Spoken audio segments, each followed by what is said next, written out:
ছোট পরিসরে দুধের খামার শুরু করার স্বপ্ন অনেকের মনেই জাগে। তবে 10টি গরু নিয়ে একটি খামার চালানো কেবলমাত্র একটি রোমাঞ্চকর উদ্যোগই নয়, বরং এতে জড়িয়ে আছে নানা ধরনের অর্থনৈতিক চ্যালেঞ্জ ও ধারাবাহিক প্রতিশ্রুতি। 2025 সালের তথ্য অনুযায়ী এই আকারের খামার সাধারণত পরিবারের সদস্যদের দ্বারা পরিচালিত হয় এবং নতুনদের জন্য বেশ জনপ্রিয় একটি সূচনা বিন্দু।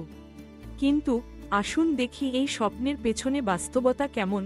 শুধু গরু কেনা নয়, বরং দৈনন্দিন ব্যয়, গোপন খরচ এবং ভবিষ্যতের পরিকল্পনা।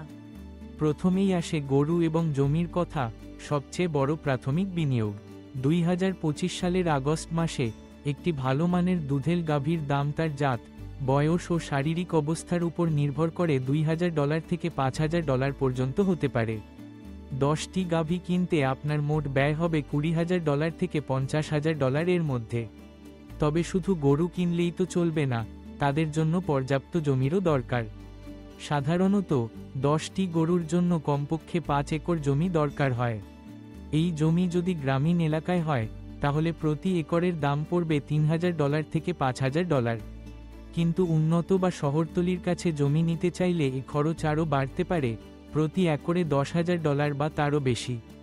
অর্থাৎ জমি কিনতে আপনার বাজেট ধরতে হবে $15,000 থেকে $50,000 পর্যন্ত। এরপর আসে অবকাঠামো।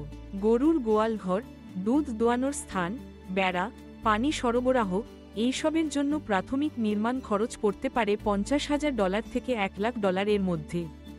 আপনি যদি আধুনিক দুধ দোয়ানোর মেশিন বা স্বয়ংক্রিয় ব্যবস্থা বসান, তাহলে বিনিয়োগ আরও বাড়বে। তবে ছিমছামভাবে শুরু করলে এবং পুরনো অবকাঠামো ব্যবহার করলে এ খরচ কিছুটা কমানো সম্ভব। কিন্তু খামার চালানোর আসল চ্যালেঞ্জ শুরু হয় দৈনন্দিন ব্যয় নিয়ে। সবচেয়ে বড় অংশ জুড়ে আছে গরুর খাবার। 2025 সালের বাজারে প্রতি গরুর জন্য বার্ষিক খাবার খরচ $1,500 থেকে $2,200, মানে 10টি গরুর জন্য $15,000 থেকে $22,000 প্রতি বছর। খাদ্যের মধ্যে থাকছে ঘাস, খড়, দানাদার খাদ্য এবং প্রয়োজনে পুষ্টি সম্পূরক। খাদ্যের দাম এলাকা ও মৌসুমভেদে ওঠানামা করতে পারে। এরপর আসে চিকিৎসা ও স্বাস্থ্য ব্যয়। রুটিন চেকআপ, টিকা, ওষুধপত্র এবং জরুরি চিকিৎসা মিলিয়ে বছরে প্রতি গরুর জন্য $300 থেকে $500, অর্থাৎ 10টি গরুর জন্য $3,000 থেকে $5,000। এছাড়াও বিদ্যুৎ, পানি ও জ্বালানি, এই খাতে প্রতি মাসে $2,000 থেকে $5,000 ধরলে বছরে $24,000 থেকে $60,000 পর্যন্ত ব্যয় হতে পারে। এত সব খরচের বাইরে আরও কিছু লুকানো ও অনিয়মিত ব্যয় থেকে যেতে পারে।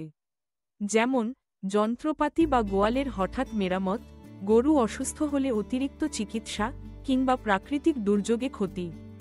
বীমা ও সরকারি পারমিট, প্রতি বছর $2,500 থেকে $12,000 পর্যন্ত খরচ হতে পারে, যা খামারের আকার ও অবস্থান অনুযায়ী ভিন্ন হয়। বাজারজাতকরণ ও পরিবহন, দুধ প্রক্রিয়াজাতকরণ, ক্রেতার কাছে পৌঁছানো, কিংবা মধ্যস্বত্বভোগীর সঙ্গে চুক্তি, এসব খরচও মাথায় রাখতে হবে। তবে খরচ কমানোর জন্য কিছু কৌশল অবলম্বন করা যেতে পারে। যেমন খাদ্য ও ওষুধ একসঙ্গে বা বড় পরিমাণে কিনলে দাম কম পড়ে। নিজস্ব চারণভূমির সদ্ব্যবহার, গরুর খাদ্য রূপান্তর দক্ষতা বাড়ানো এবং নিয়মিত স্বাস্থ্য পরীক্ষা খরচ কমাতে সহায়ক। ছোট খামারে পরিবারের সদস্যদের শ্রম ব্যবহার করা হলে আলাদা মজুরি ব্যয়ও কমানো সম্ভব। আয়ের দিকেও নজর দিন। শুধু দুধ নয়, বাছুর বিক্রি, গোবর সার হিসেবে বিক্রি বা দুধ থেকে ঘি, দই, ছানা জাতীয় পণ্য তৈরি করে বিক্রি করলে আয় বাড়ানো যায়। সব মিলিয়ে 10টি গরু নিয়ে একটি দুধের খামার শুরু করতে মোট প্রাথমিক বিনিয়োগ লাগতে পারে $1,00,000 থেকে $2,00,000 এবং বার্ষিক চলমান খরচ প্রায় $50,000 থেকে $1,00,000। সত্যি বলতে, এই উদ্যোগে লাভ করতে হলে চাই বাস্তবভিত্তিক পরিকল্পনা, পর্যাপ্ত প্রস্তুতি এবং দৃঢ় মনোবল। শখের খামারিকেও পেশাদারভাবে দেখুন, তবেই দুধের খামারের স্বপ্ন হবে সফল ও লাভজনক।